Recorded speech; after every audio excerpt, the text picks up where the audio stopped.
Kim Jong-un en larmes, le dictateur nord-coréen s'effondre lors d'une scène surréaliste. Dans le cadre de la 5e conférence nationale des mères, le dirigeant Kim Jong-un a fondu en larmes en demandant aux femmes d'avoir plus d'enfants. Si est une scène surprenante qui s'est déroulée en Corée. Lors de la 5e conférence nationale des mères, le dirigeant Kim Jong-un a fondu en larmes devant les spectateurs. Selon le dirigeant, la baisse du taux de natalité en Corée est très problématique.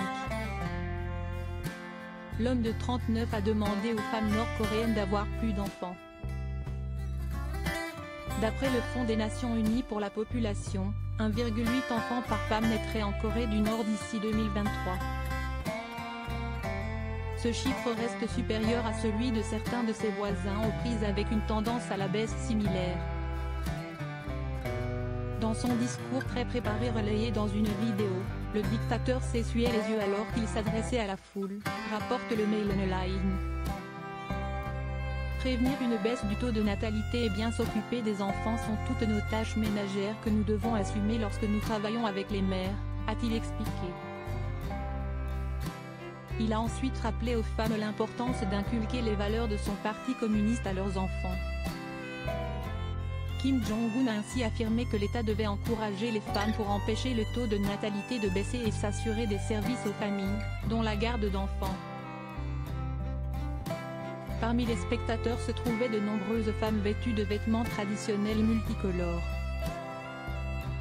Pour la première fois depuis 11, ma rencontre nationale des mères a eu lieu dimanche et lundi dans le pays.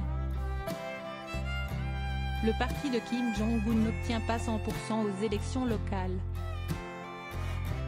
Pour la première fois depuis les années 60, le régime dictatorial nord-coréen a annoncé que les élections locales n'avaient pas été remportées avec 100% des voix par le Parti du Travail.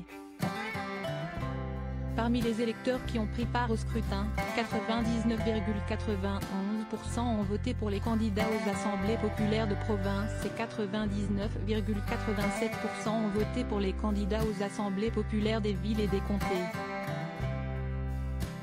Avait révélé mardi 28 novembre l'agence de presse du régime. Par le biais de cette opération de communication, le pays paria essaie de renforcer sa légitimité et son authenticité sur la scène mondiale, a expliqué la Fondation Asie-Pacifique du Canada.